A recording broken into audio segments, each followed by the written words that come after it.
1,70,000 টাকা, এটা আমরা ভিকটিমের স্বামীর সাথেও কথা বলেছি। স্বামী বলেছে 1,70,000 টাকা তাকে এই অটোরিকশা কেনার জন্য ধার দিয়েছিল, যেই টাকাটা প্রতি মাসে মাসে ওই সুদ আকারে কিছু সুদ এবং কিছু প্রিন্সিপাল অ্যামাউন্ট, যেটা মূল টাকা, এখান থেকে তাকে প্রতি মাসে দেওয়ার কথা।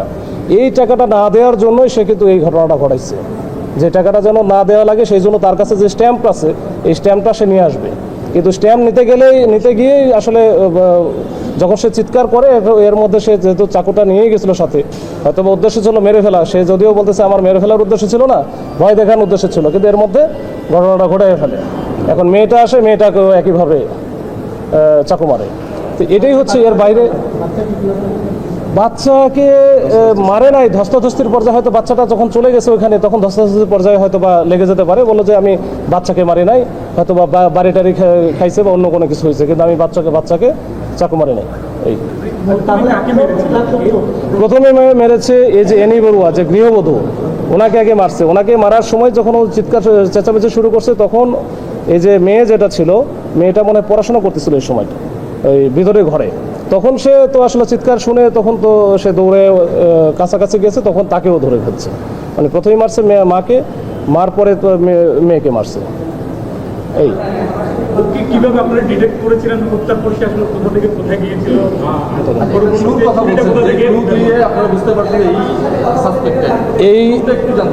এই ক্লু বলতে কি আমি বলি, হ্যাঁ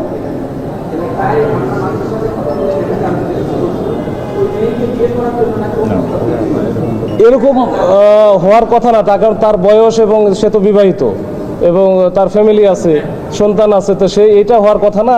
আমরা যতটুকু ওই যে ভিকটিম পক্ষ যারা আছে বা বাদী পক্ষ যারা আছে তাদের সাথেও কথা বলেছি, আর যাকে ধরেছি সে তো আছেই আমাদের কাছে, তার কাছ থেকে সেই তো মূলত করছে এবং উদ্দেশ্য কী ছিল সেই জানি সব। তো এইটাই মোটামুটি এতক্ষণ যেটা বললাম এটাই আর কি উদ্দেশ্য ছিল।